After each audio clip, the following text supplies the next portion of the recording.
Hi there, this is Book of the Day from NPR. I'm Chloe Veltman.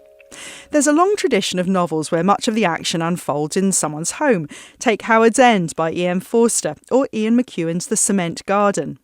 Ana Menéndez's bittersweet new book, The Apartment, follows suit.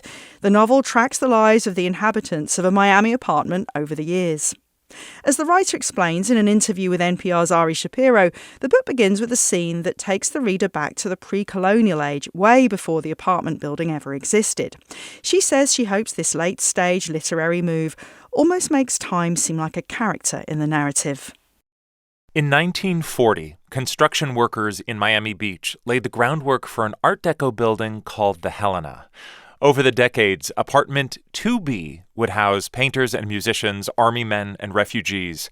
The building and the people who live in it all spring from the imagination of Ana Menéndez. She's the author of the new book, The Apartment. Welcome to All Things Considered.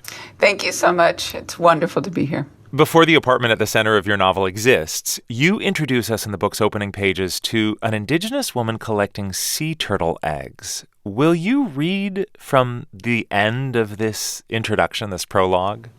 Yes, I'd love to. Here, where the woman disturbs the burrowing creatures, in this same patch where she pauses to listen to the sea's roar, many years from now, workers will cut a path by hand. A street will cover the wound. A man named William will buy a plot, and an architect named Henry will design a 2-story building. He'll name it the Helena, after his mother, who told him stories to help him sleep. And so we begin the next chapter, and we're in 1942, many decades or centuries later. Why did you want to begin before Europeans arrived in Florida? That was a rather late decision.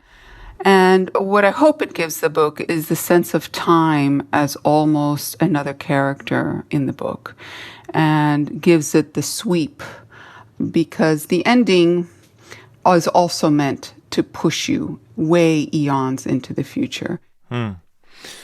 You introduce us very early on in the text to a Spanish word, moriña. What does the word mean?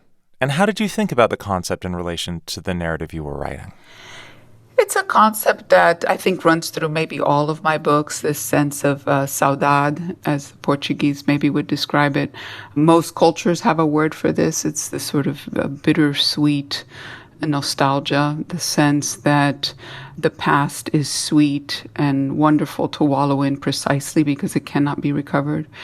And I think that that's an obsession that has run through most of what I write, not consciously, but simply as a product of my upbringing and my own situation. My parents, of course, are immigrants.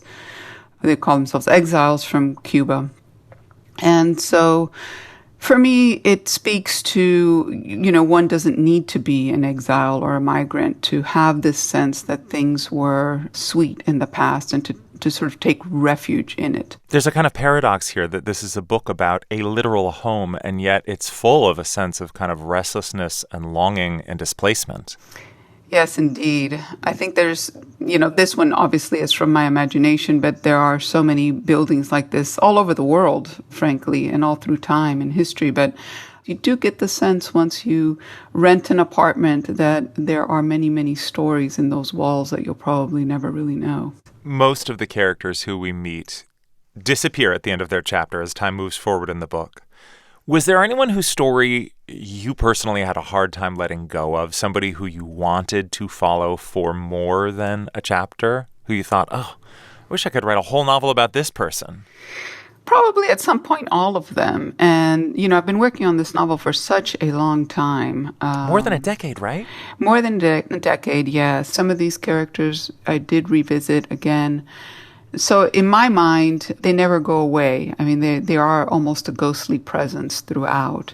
And they leave bits of conversation, even, philosophies. They leave their loneliness. And so for me, at least, and it's probably because I'm so intimately entwined with these characters, they persist through to the end for me. But, there were characters that I feel like I spent more time with just to get them right, perhaps. So Pilar is one that I spent some time with, I think, even though that's a rather short. Tell us about her.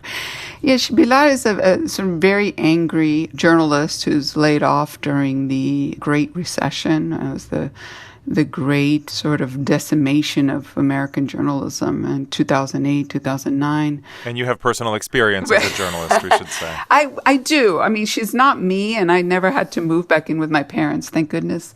But I do feel for her. And I had a lot of fun with that character because a lot of the Miami that she remembers is the Miami that I remember. Tropical Park and El Cristo restaurant. So it's hard for her to leave.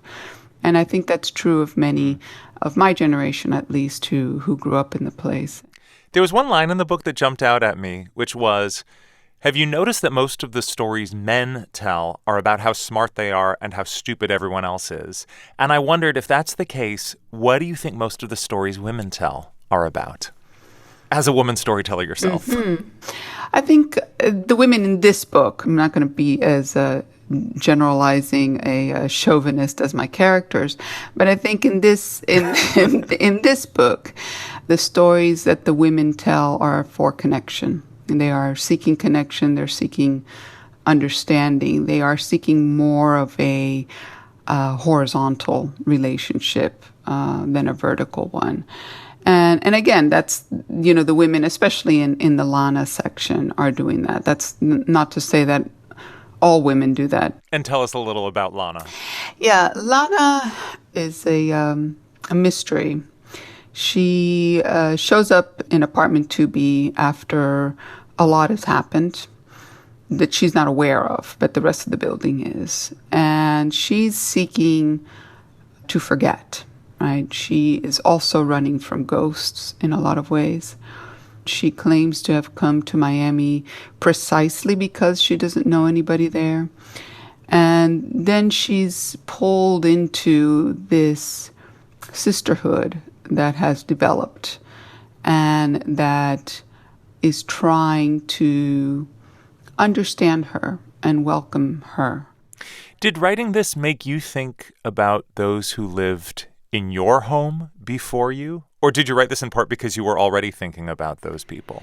I didn't, no. And I don't. I mean, I do think when I go into, new places, especially hotel rooms for some reason, you think of all of the, hundreds of people who have been there before. And so there is always that sense when you walk into a place that's been inhabited. I do get a sense of the stories. But, when you're a hammer, everything looks like a nail, right? I think when you when you tell stories, you find them everywhere.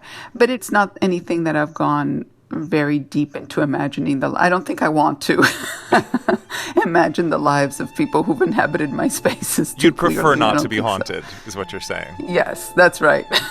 That's right. Ana Menéndez is the author of the new novel, The Apartment. Thank you so much. It's been such a pleasure. Thank you, Ari.